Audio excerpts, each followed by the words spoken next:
Blog Talk Radio.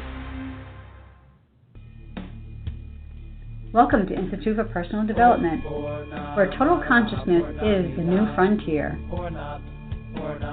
Kriya Yoga is the union of the individual with the divine. Join us as we explore the practices that initiate this process. Good morning. Welcome to the Voice of Yoga. Let's talk consciousness. I am your hostess, Lisa Winton, and with me is Kenny Toy, also known as Swami Jayananda, founder of the Institute for Personal Development, located here in Hampton, New Hampshire. Good morning, Swami. Thank you for being here today. How are you? Good morning. I'm doing pretty good today. How about you? I'm doing pretty good, thanks. And I want to thank you, listeners, for tuning in. Today on The Voice of Yoga, we will talk about the United Nations International Day for Tolerance. We will discuss the paradox of accepting differences within the framework of principle-centered behavior. We will talk about the difference between making laws and becoming a human in the adult state. Swami will explain the concept of compassion as a state of being. Listen as we discuss the difficulty of being tolerant and not condoning bad behavior. Welcome to the Voice of Yoga. We are talking consciousness. And join our Kriya Yoga Spiritual Advance to get the light in your soul and initiate your progressive cycle. So, Swami, let's begin with the summary statement that we have and say that we will discuss the paradox of accepting differences within the framework of principle-centered behavior. We talked about this before, so what does that look like when we're doing that? Yeah, the whole thing of being able to see things on many different levels simultaneously is one of the reasons why I think the major concept that we want to kind of go over here is the whole thing of becoming a human in the adult state, having a broader sense of awareness, an expanded sense of self. Because on a physical level, we're all different.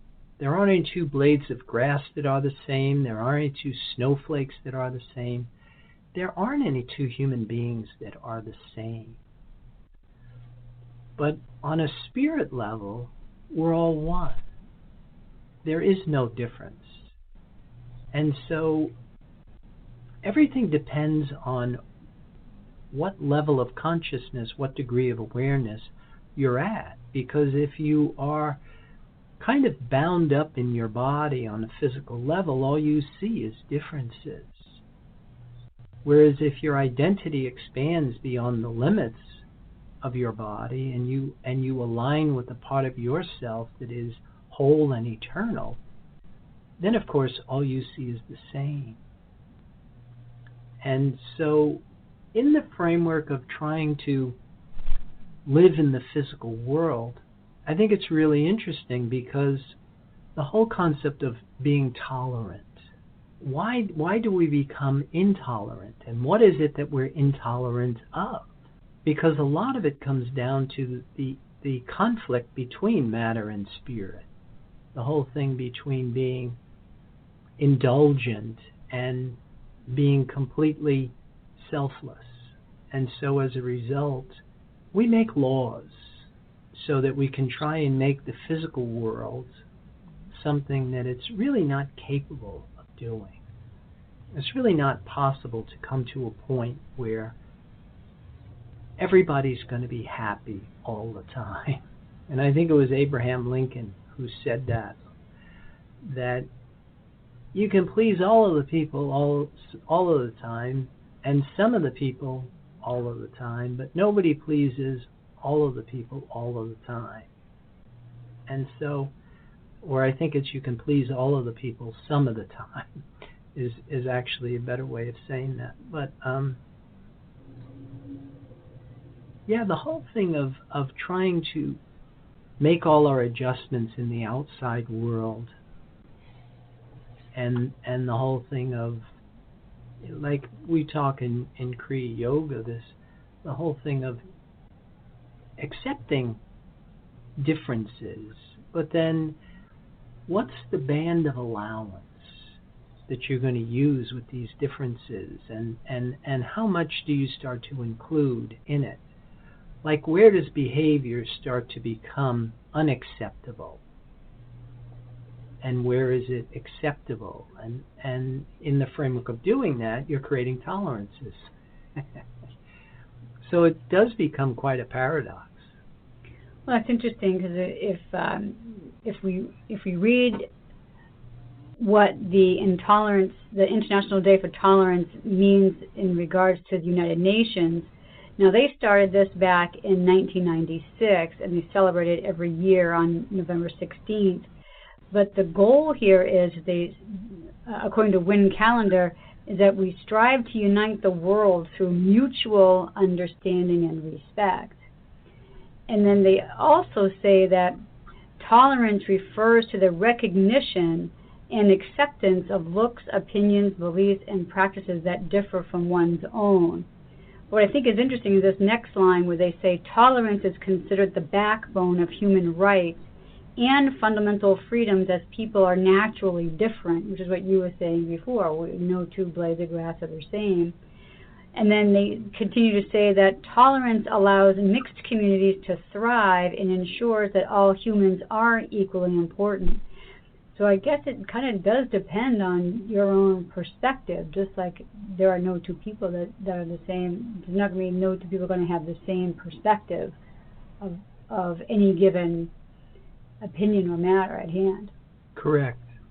And I think once we understand that part, but the other thing is that we try and make laws that makes it mandatory that you be tolerant, that you be accepting.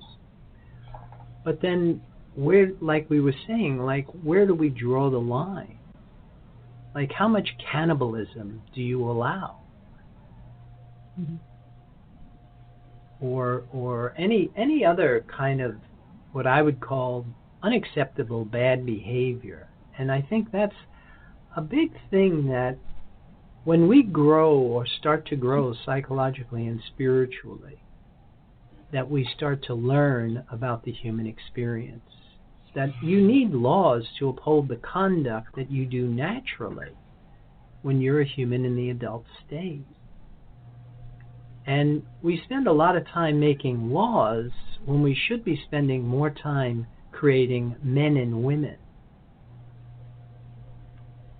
Well, it's interesting that you say that, because as part of the International Day for Tolerance, they actually list 5 different ways that you can counter intolerance.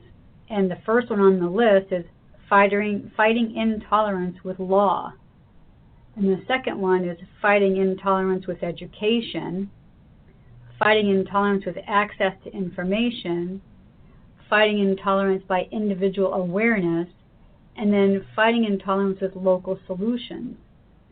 So I think fighting intolerance by individual awareness is at least a step in the right direction as far as we're concerned in a Kriya Yoga aspect.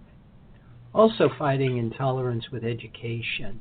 Yeah. Because I really believe that most people don't know that we're spirit, or have a sense of the innate drive to become a whole person. And that's one of the things that we always recognize in Kriya Yoga is the whole statement of Namaste. Namaste means that I bow to the divinity within you. We're all equally divine.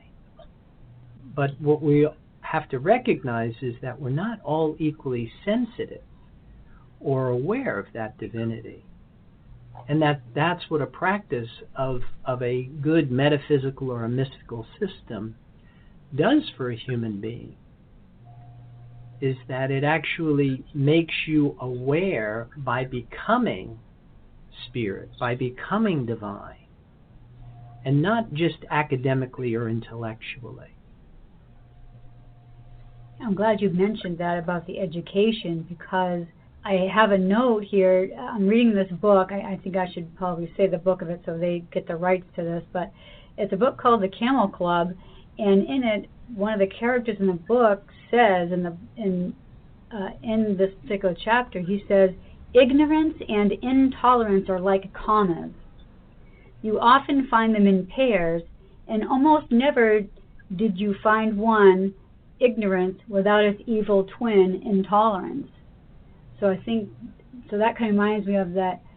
I think education is really important because then we try to get rid of ignorance.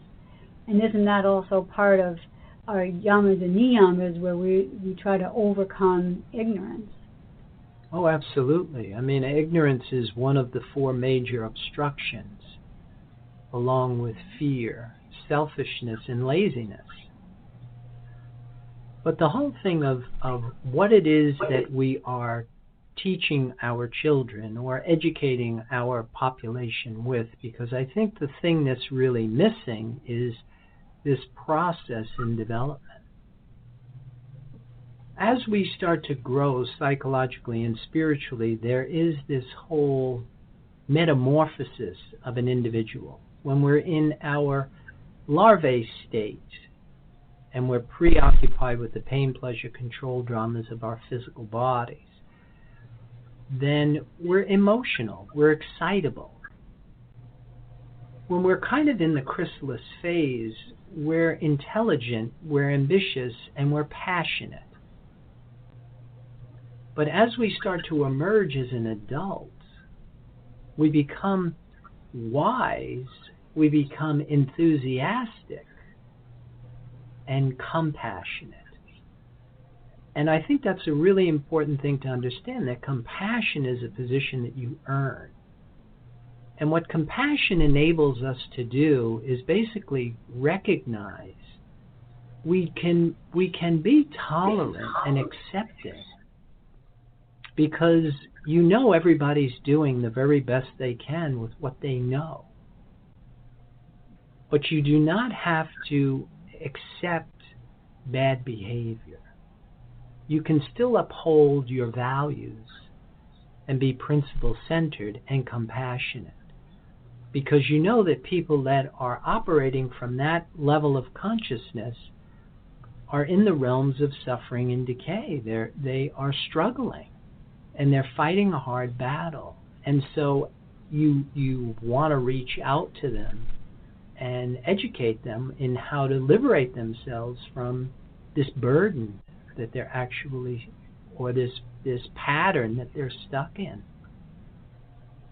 It reminds me of all the, I guess for lack of a better word, hateful messages that are out there online and on Facebook regarding our past presidential election, on both sides of the coin.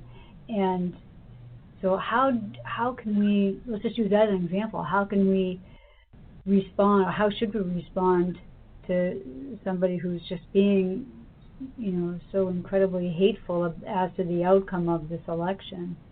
Well, just like you said earlier, I mean, you recognize it as ignorance. And of course, with that ignorance comes intolerance. And part of it is that you recognize that these are people that need the outside world to be a particular way for them. Because on an inner level, they feel threatened by external circumstances and situations, and so they're responding as if they're in danger. And their heart's racing, their hands are sweating, and they're basically they're under attack. That is where the compassion comes in. But it's also where you can try and employ this concept of education to teach people, like, what's going on in your inner environment. Why are you responding as if you're in danger when you're not in a real life-threatening situation? And why is it that if you have the benefit of internal support and you're drawing from a different source of sustenance, you're drawing from the realms that are unchanging and permanent, that your inner environment can remain calm and still, and you have a sense of confidence about what's going to happen in the outside world. Well, I think it's about that time we need to pause to hear a word from our sponsors. So, listeners, we'll return with you in a few moments. Om Purnamada Purnamidam Purnat Purnamudachyate. If you are looking for a Samadhi-based experience, IPD Kriya Yoga has the goods. A complete yoga program that includes the practices and the process. Starting with the separation from mother, including the labors and tasks of the hero and the return as a whole person. Practice makes perfect only when practice is whole. Kriya Yoga is a path of action, knowledge, and devotion. Samadhi, or total consciousness, is experienced by knowing and doing with devotion. Call or click now and get started. 603-929-0303 or www.ipdtransform.com. Namaste. Purnamariya Purnameva Vashishate. And welcome back. For those of you just joining us, you are listening to The Voice of Yoga, and we are talking consciousness. So, Swami, I wanted to review what International Day of Tolerance, what their purpose is on this day. And what they try to do is they seek to promote tolerance, respect, appreciation, and cooperation amongst the world's different cultures. So I think a lot of times when we think about intolerance, it's really not just about different cultures, but like we were just talking about, it could just even be something as simple as the political arena. And obviously, I think we all know that one of the most recent and most well-known examples of intolerance was the Holocaust that was during World War II, where religion was not tolerated. So sometimes it's not just a people, but it's a religion. So then this becomes a cultural type of a situation. So in some cultures, they may not understand or have the tolerance for one religion over another, for example. So then how do we go about trying to combat that?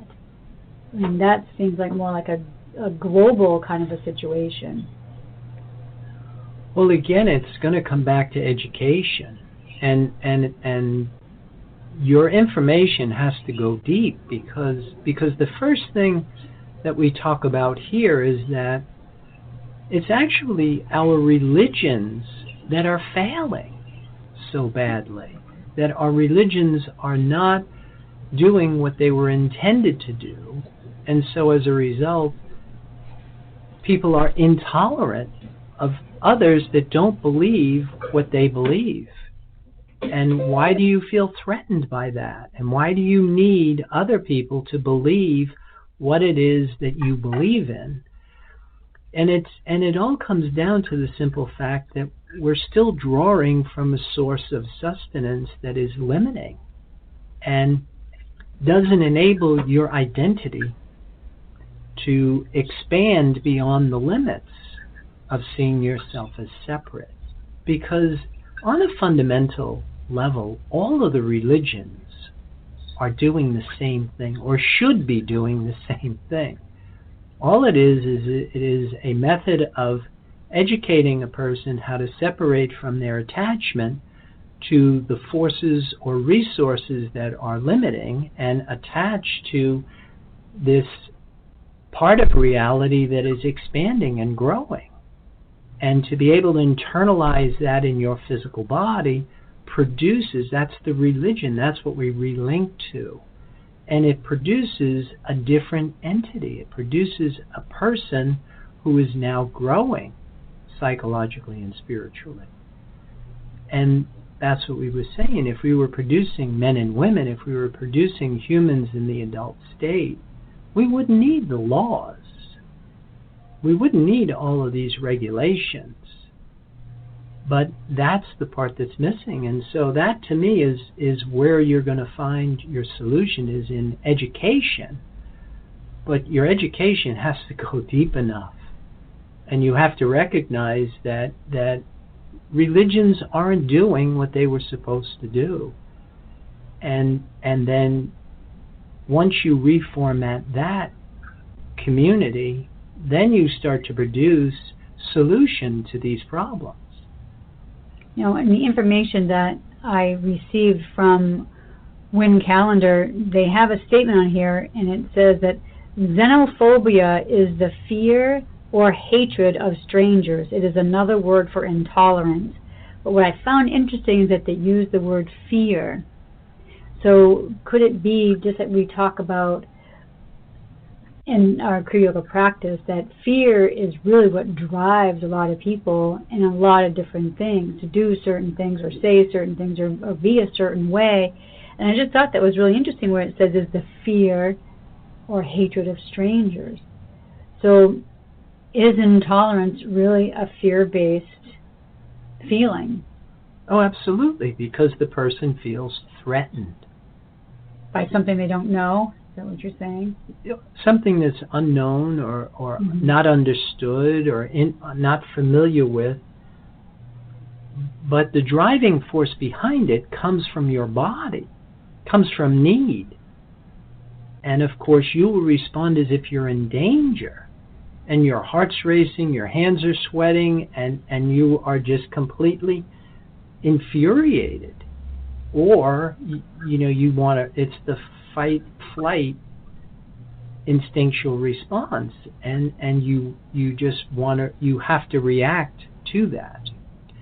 And that's where a metaphysical or mystical system like the Kriya Yoga we teach gives people the equipment. It's not just a lot of advice. If you do not develop your psychological organs, if you do not attach yourself to a resource that is calming, then it becomes very difficult to control these feelings. But when you have good instruction and you condition your body to use what it needs, what it really needs to produce the feeling it's okay, then your exchange of energy changes with the outside world. You're not drawing off of it. I don't need the outside world to be anything for me. Then it becomes smaller. Now it's a want. And I don't have to respond as if I'm in danger if I don't get what I don't want.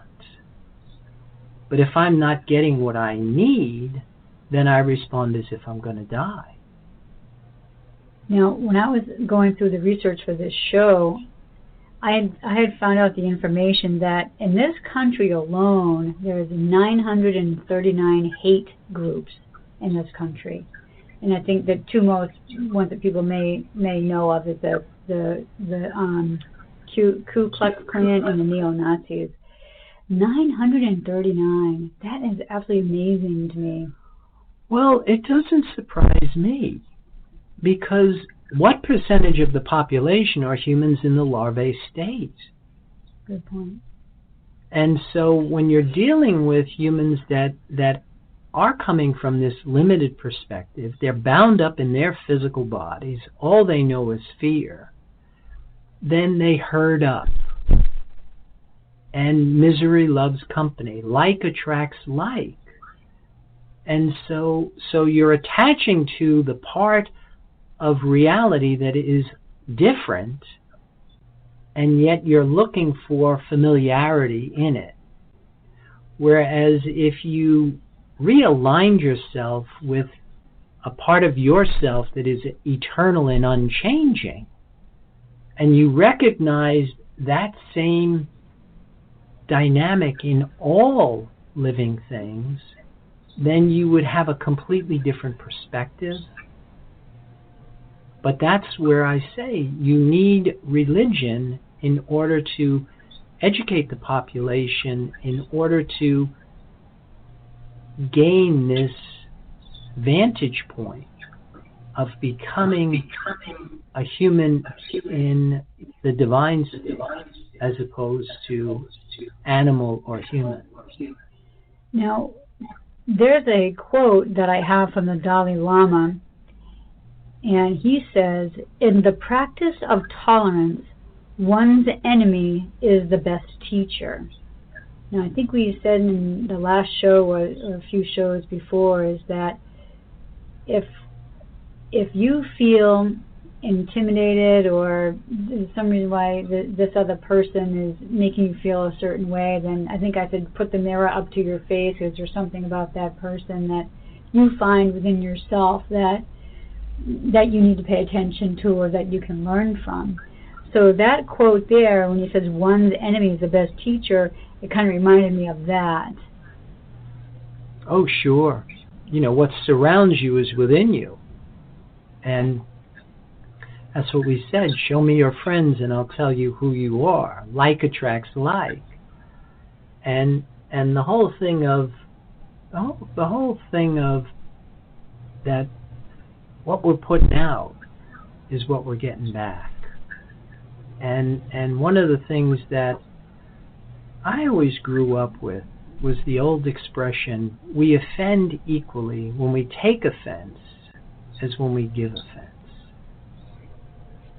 That when you're a human in the adult state, you're responsible for how you think and how you feel.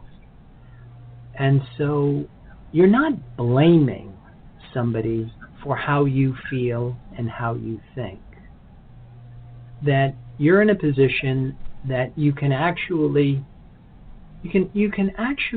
deal with differences, and you can deal with people not agreeing with you because you don't need their approval. Isn't that what we always say, is that this need for approval is what drives a lot of people to do and say certain things? Absolutely, and it becomes your biggest barrier to becoming an individual. And most people today are making their decisions based on what they think other people want them to do, rather than becoming right for themselves.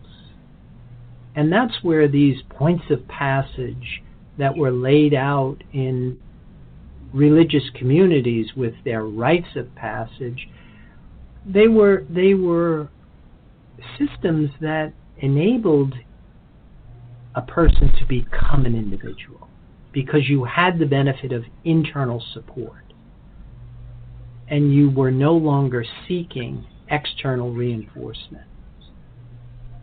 But what's really interesting is you see how simple the whole thing is when you unbox it and you look at it, and you can see how it has spiraled out into these concentric circles, that something as simple as operating from infantile defense mechanisms becomes why there are 900 plus hate groups in the United States alone.